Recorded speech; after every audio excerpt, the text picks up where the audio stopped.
Bet on Bears fans, another edition of the Chicago Bears podcast coming your way. Pat the Designer, John Jurko in the building, fresh off of the golf outing, the Grip It and Sip It event, which was a ton of fun.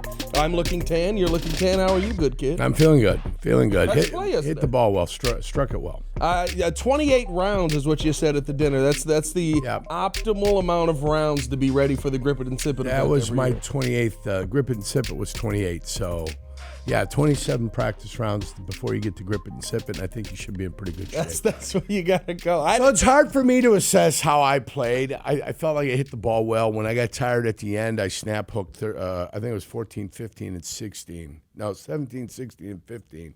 I snap hooked. Oof. So I was getting a little fatigued, coming over the top, wasn't finishing, reverse weight shift, the whole ball and wax. But I had a beauteous drive on 18. The best thing I did was straighten Carmen up on his drives. Told him that he's got to start playing it off the the front foot or the inside of the front foot. He was playing it from the middle, and he was pushing it to the right because he was never given the club chance. The club had a chance to get square to impact. So I told him, set up where you're at. And I told him, bring your left foot back. I go, bring your right foot back. He played it more toward the front, then he hit his best drive of the day. That's how it goes. A little baby draw to the left of the sand on 18. It was glorious.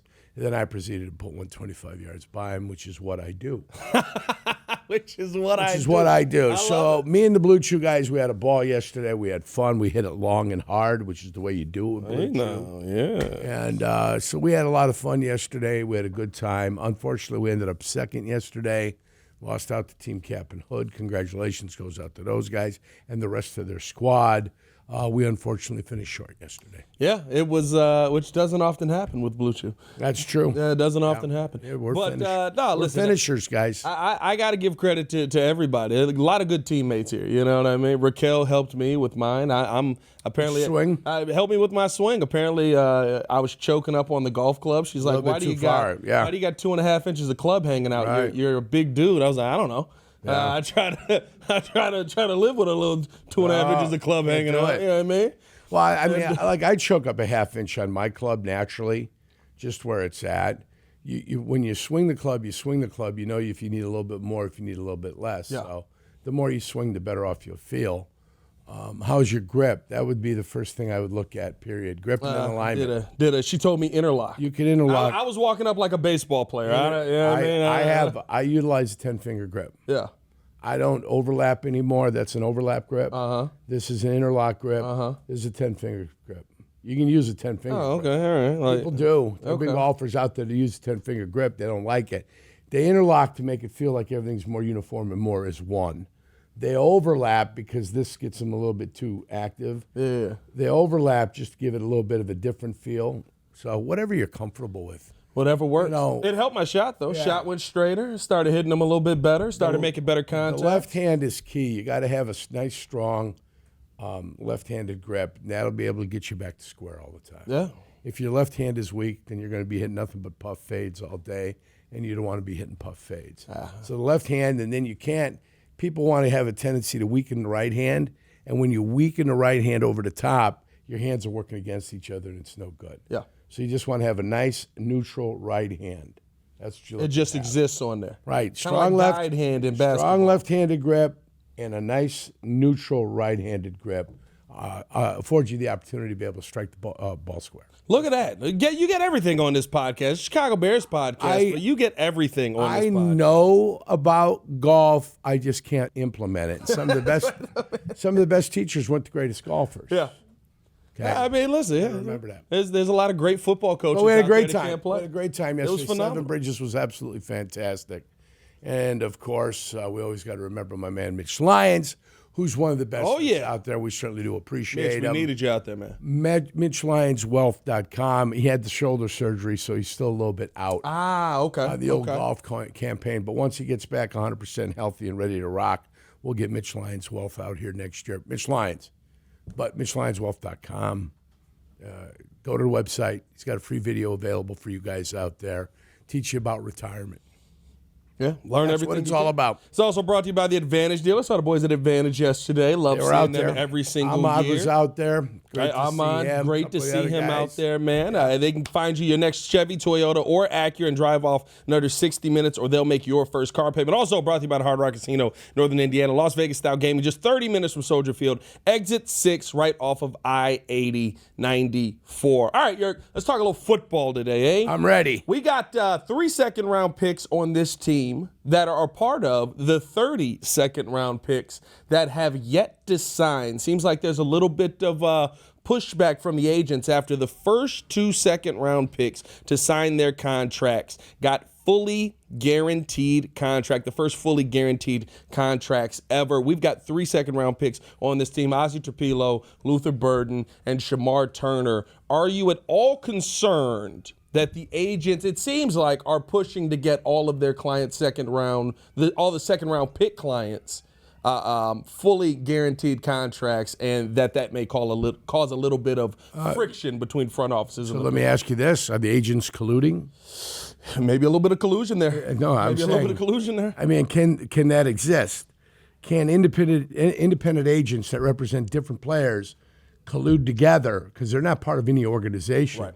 Can then that even exist? But the pressure on the agents is once one player gets a guaranteed contract, where do you stop? Where do you stop? Yeah. It depends upon the position of the guys that have the guaranteed contract. Was it the 33rd player that got the guaranteed contract? Was it the 34th player? So if I'm the 37th player that was drafted, which would make him the 5th in the second round, it's incumbent upon the guys that are in front of him, the 4, to get guaranteed contracts too. So the first 2 picks of the second round are the 2 that got fully guaranteed. Right. Carson Schwartzinger was the first pick in the second round. Jaden Higgins was the second pick of the second round. That's from the Texans and the Browns, and they were the first 2 to get that. But right behind there, I think Luther Burden was, 6 picks into the second round, 7 picks into the second round, and he is the one that I'm looking at now who also missed a little bit of time. 39th and 41st pick, right? But they traded out of 41? They traded out of 41 to get the extra pick, yes. Okay. There'll come a team that's going to say, we're not giving you a guaranteed contract. Doesn't make a difference. We're going off of last year. We'll increase the signing bonus a little bit, and that's all it's going to be. There'll be one team that holds fast. Once they hold fast, everybody gets to hold fast behind them. Yeah. So could be the 3rd team, could be the 4th team, could be the 5th team. But somebody's going to say, you're not getting a guaranteed contract. We don't care. Sit out. If that's what you want to do, sit out. Is this putting too much pressure on these young players right now? Because it feels like you don't want to be the guy to cross the line almost. Like it is kind of you've drawn a line in the sand. No. There's no pressure on anybody to do anything. Individual players negotiate their contracts. They hire the agents. Mm-hmm. The agents work for the players. And they're negotiated contract of employment to work for a team. That's what they're doing. So I don't think there's any pressure. The NFLPA has folded their tents many times over the course of the years. Yeah. You're not folding your tent. That's just the way it is. You're going to get into work. You're going to cut the best deal you can, and then you're going to go to work. Yeah. One of these teams is going to tell them, go blow it out your ass. If you want to sit out the year, sit out the year. We're not worried about it. Yeah. So, it's interesting, too. The same way they're trying to screw over the guy Shamar Stewart. Yeah. In Cincinnati. Is that his name? Shamar Stewart, yeah. They're trying to screw him over. Yeah. They're trying to set a precedent. Well, Cincinnati did this, so no. At some point, a player's going to say no. This guy's looking at the contract. He's saying, absolutely not. I'm not signing it. It's so weird, though, the Shamar Stewart one, because the first-round contracts are, for the most part, slotted. What you're getting is what you're going to get. You can change but some it's the language. No, there, that's what they're doing. They're trying to change the language. Yeah. They're trying to go ahead and implement something that's never been in anybody's contract, and he's telling them to go, no, absolutely not. Yeah. And now in this situation, I would agree with him wholeheartedly that he should never sign that contract. That's very interesting. There's a lot of people that are looking at it and saying you didn't have the production in college for you to be trying to make this grandstand right now. You shouldn't have taken me. Oh, yeah. What the hell did you take me for? That's very true. If you didn't believe in me, what the hell did you take me for? That's very true. Don't tell me what I didn't do. You chose me. Yeah. And you chose me in this position. You know what this position, the cost that you're going to incur. So what the hell are you doing? Yeah. period. That's it. Would you like to see? story. Would you like to see slotted contracts throughout the draft, or at least maybe into the second or They've third always round? slotted themselves naturally. They've always done it anyway. Yeah. They've always been slotted unless you drafted a quarterback. Right. And the quarterback position usually had a little bit of a premium on it. But they've always been slotted. Everybody's looked at what was done the year before historically. They've made a small increase on it, and it's always been slotted. It's never not been slotted. The agents and the teams know the neighborhoods, and they find the neighborhood they're supposed to be in. That's it. So is this just in your mind a wait and see approach? You're not worried about it at all with any I'm not worried about the picks? second round at all. I don't care. If the players want to be stubborn, let them be stubborn. Doesn't matter to me. I love it. I love it. I'm worried about what's happening on September 8th. That's when the Bears open up. That's what I'm concerned about. Yeah. June, what is this, 12th? June I'm not 12th worried about right now, anything yeah. on June 12th. Yeah, I'd worry about if a guy got in a car accident or something bad happened. Yeah. Worry about a guy blowing his ACL out or tearing Achilles tendon. You worry about injuries at this place. At this point in time, when everybody goes home, stay out of the papers and stay out of jail. That's it. It's my two best pieces of advice I can give any kid out there that's going to be there and going to camp in the end of July. Don't be in the papers, and you're going to go home.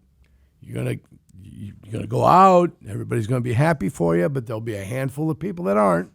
Yeah. And they'll be the troublemakers, and then you're going to respond because that's the way you got to do it. And because you respond, you're going to end up in trouble. You're going to be in trouble with your team. You're going to be in trouble with the NFL.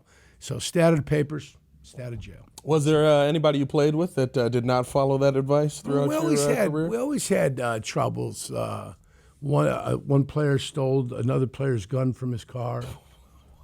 1992. Go big or go home. All right. It was two guys that had signed as free agents in the offseason. Little Gilbert Arenas situation here. Yeah, and the guy had a gun in his trunk, and somebody stole it, and found out it was the player that stole it. So the guy that stole it was gone. The guy that had the gun stayed for training camp for a little bit, and they ended up releasing him too. That's how it goes. And I love the fact that I always tell people they both end up gone essentially because of the trouble. But the one guy that possessed the gun and did it correctly, he had it in his trunk. Yeah. He didn't have it with him. It never was in the facility. Right. You know, you can own a gun in this country. Mm-hmm. It's not a problem. You just have to be responsible with it, and he was responsible with it. Ultimately, it wasn't the possession of anything that led to his release. It was just play. Just his play. Yeah. But he got a chance to stick around and actually try to prove it. So, good for him. Yeah. Hey, listen, to all the picks out there, just stay out of trouble. Stay out of trouble. I don't know what it is about Colston Loveland. I'm getting a little bit of a bro vibe from Colston Loveland. What's that mean? A little bit of a bro vibe. Little Gronk action. Might be a little bit of a partier. Might enjoy. I don't mind. Listen, I don't mind if a guy's going to go out there and have fun, have a cocktail or two. That does not bother me. Right. As long as you show up on Sunday and you play. Yeah. If you show up on Sunday and play, Jim McMahon was the ultimate competitor. Uh-huh. Okay? And he had more fun than anybody. But on Sunday, Jim McMahon came to play. I don't care. I always tell the guys, I don't care what you have to do to prepare. That's your business. Yeah. I go, but as long as on Sunday you're here to play and you can be trusted, that's all that matters. Yeah. That's my favorite conversation like that was the difference in Deion and Jerry Rice when they end up playing together. Day before the Super Bowl, Deion's out hanging out, kicking it. Jerry's looking at him. He's like, "What are you doing? We got a game tomorrow. I'm going to kill you." And he's like, "Don't worry about it. We're going to kill them." In San Francisco. 1994. Yeah. In San Francisco. Guess who they play? In the Dallas Cowboys. Or no, that would have been San Diego Chargers. San Diego Chargers, yeah. Stanley Richard, the sheriff, was the safety for that San Diego Charger team. He wasn't the sheriff no more. Yeah. He wasn't the sheriff after that game. San Francisco beat the living hell out of him. I love that 30 for 30 with those two. And he's just like, listen, we're going to beat them by 40. I can have a few drinks and hang out. That's why, listen, but that's why I never judge anybody in the way they prepare for a game as long as they come to play. Yeah. Some guys need to be all football all the time. Other guys don't need to be all football all the time. Some guys need to be able to pull away from the game a little bit, but when they get back in, they dive in head first. Yeah. So I would never criticize somebody that you're not ready. BS. Different people prepare different ways. Yeah. Give them their space. They'll know their timing. They know when they got to warm up. They know when they got to go. They know when to prepare themselves. And then when it's kickoff on Sunday or whatever respective day that they're playing, you got to bring the heat. Yeah, 100%. Criticism comes when you don't bring the heat. You don't bring the heat. Yeah. And you don't play well. Well, what's with his preparation? What's he not doing? What team was that? Was that New York? That's when you can be critical. Was that New York who was on the boat day before the play? Was that Minnesota? Minnesota. Yeah. Oh, yeah. Yeah, and everybody was criticizing, and it was like, well, it's not going to matter if you go out there and win the game. They got their heads kicked. Exactly. Yeah. You out there and you play well. Yeah. Distractions are never fun, but some teams can overcome distractions. The 85 Bears overcame all types of distractions. They created distractions for themselves, and they didn't care. Yeah. Some teams can't overcome the distractions. It's you bring up, big man, it still blows my mind that I learned this so much later in life that couldn't see out of his left eye because of an injury. Yeah. Couldn't see a half of the field. Trying to undo his shoelace. I thought it was a... undo his shoelace with a fork. Yeah, trying to undo it with a fork. I thought it was a cowboy strap or something. No, I thought he said that. Okay. Nope. It was a shoelace. He was a teammate of mine in Green Bay in 1995. Yeah. He came up there. He stayed there in 96 and won the Super Bowl with him also. But that was the story. A good cribbage player. And remember, left eye, right eye dominant. Yep. So even though the left eye goes, you're seeing more than just straight and to the right. Right. You got more than 90. You probably got 135. You know what I'm saying? Right. You're getting the diagonal, the extra 45. So as long as he's willing to turn his head, he can see. Yeah. Otherwise, it might be problematic. It's always the funniest thing is like one of the big plays is him saying, I'm not throwing the screen pass. I'm going to throw it down the left sideline here. And it's like, did he see him or did he just know like he's going to beat him? You know what I mean? I don't know. I always love that about McMahon. I don't know. I always love that about McMahon. He's a great player, though. Let's keep it going here, Jurk. Appreciate you guys for tuning in and showing love. Hit the like button if you have not done so. Subscribe to the page. Leave a 5-star review. Y'all know what to do. I want to ask you this because there's a lot of pressure coming into this season on different quarterbacks in the NFC North, and I think there's a ton on Caleb Williams coming into this season. The question I have is it fair, the pressure that fans and media are putting on Caleb Williams right now, going into his second year, just because he is the first overall pick? The expectation is that we should be in the playoffs. The expectation is that he should turn this entire team around with all the things that have been added to it. Is that a fair assumption for Caleb Williams coming into this? It doesn't have to be fair. Nothing's fair in life. Nothing's fair about the expectations that are out there. It doesn't make a difference. There's a lot of pressure on your quarterback because he's one of 32 quarterbacks in the NFL. You're one of 32 teams trying to make the playoffs and get to the Super Bowl and win the Super Bowl. There's nothing fair about it at all. Nobody cares about fair. Pressure is a constant, and that's the way it needs to be treated. You're always expected to perform in the NFL. If you don't perform, you're fired. Is that fair? Doesn't matter. That's the way it is. So why worry about what people worry about? Yeah. Okay? The only thing you can worry about is what you can control, and that's himself, his play, and the effect that he has on his teammates.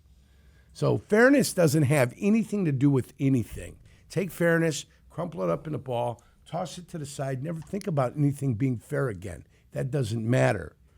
Pressure is always going to be there to perform. There's pressure on everybody. Different players handle pressure different ways. Some handle it like it's nothing. Them are the guys I want to find. Yeah. That are impervious to pressure. Doesn't make a difference. They're ready to look. They're ready to, when the chaos is happening, there's guys running and fleeing, and they're running away from everything, and then there's guys running toward the chaos. I need the guys that are running toward the chaos. Them are the guys that I'm looking for. So don't worry about that or not, and pressure. Pressure's a constant, so don't worry about it. Yeah.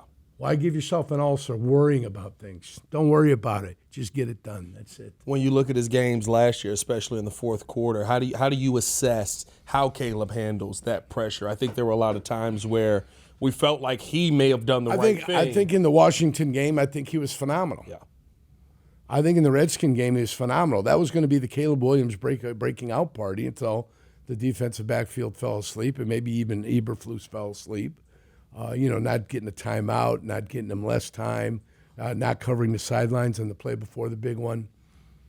So, that would have been the Caleb Williams coming out party. Yeah. Instead, it was the Jaden Daniels coming out party with a Hail Mary just toss the ball in the air. Miraculously, they find a way to come down with that. And all of a sudden, he's the greatest thing since sliced bread. Well, there was a great 15-yard pass that they basically gave up. Better than C.J. Stroud. I mentioned that, and they gave up the yardage before the big bomb. Yeah.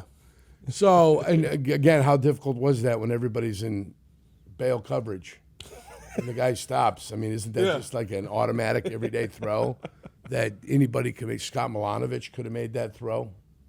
Quarterback out of Maryland. Okay. Played for Tampa. Okay. But yeah. That was a pull there, Yurko. I didn't have that one. I'm not going to lie to you. Right. The point is, anybody could make that throw before the Hail Mary. Yeah. And if you get enough time, anybody can make the Hail Mary throw. The thing with the catch is the Kareem of the football and the fact that it came down in the hands of a Washington commander. That was Caleb's party.